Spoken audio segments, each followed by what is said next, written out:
नमस्कार जय Shri Jagannath welcome back to my mini blog समस्त पवित्र पणा संक्रांति ओडिया नववर्षर हार्दिक शुभेच्छा शुभकामना समस्ते सब सुस्थ रुहतु भल रुहतु खुशी रुहतु मामा पणा देदेला आम जाइलु मंदिर जेहेतु आज हनुमान जयंती थी हनुमान को भी पूजा कलु से देखागला मो भौण सांग आ मामा मामा सहित टी कथा से भितर मुझे दही पानी पीवा से बंटा होता बहुत ही टेस्टी थिला देन कॉलोनी आमर बेल परा होता तो आम चलू बेलपणा करने को छोट बड़ सब छुआ मैंने मिसिकी आम स्टार्ट करदेलु बेलपणा करवा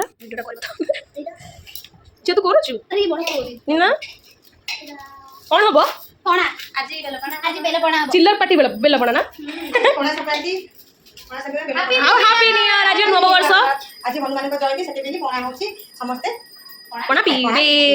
चलो बिल तो मिल जाता है आहरी सब जिन दरकार पणापी तो से पैसा कलेक्शन होता कि 50 कि 20 कि 30 एमती छोट बड़ कथा मन पड़ जाऊला एम सब कलेक्शन करके आम गलु फ्रुट आने मो भौणी से आसिक सांगे सांगे फ्रुट काटिबार लगी जाइलु समस्ते यार भाई बहुत ही खुशी थी आप वीडियो जानीपे ये आम सब प्रिपेरेसन सरी जाइए एवं पणा या देखो फर्स्ट पड़ा नड़िया तापर पड़ा सेऊ तापर कदली तापर अंगूर आउ बेदना पड़ा तापर टे गोलमरच गुंड काजू खिसमिस चेरी एंड हाँ रसगोला पड़ा जोटा कि पूरा तौक पड़ेगा ये करके मो भौणी गोले देता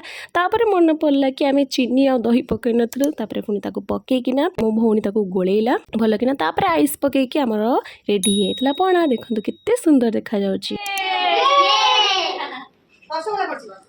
टेस्ट बहुत भल था नंदी आसला आम टे पणा देलु आम सीधा पलैलु बाहर को समस्त पणा बांटे जेहतु लेट होता शोई पड़ते जो मैंने शोई पड़ते घर को आम देलु पणा बहुत ही भल लगुला समस्त मिसिक कलु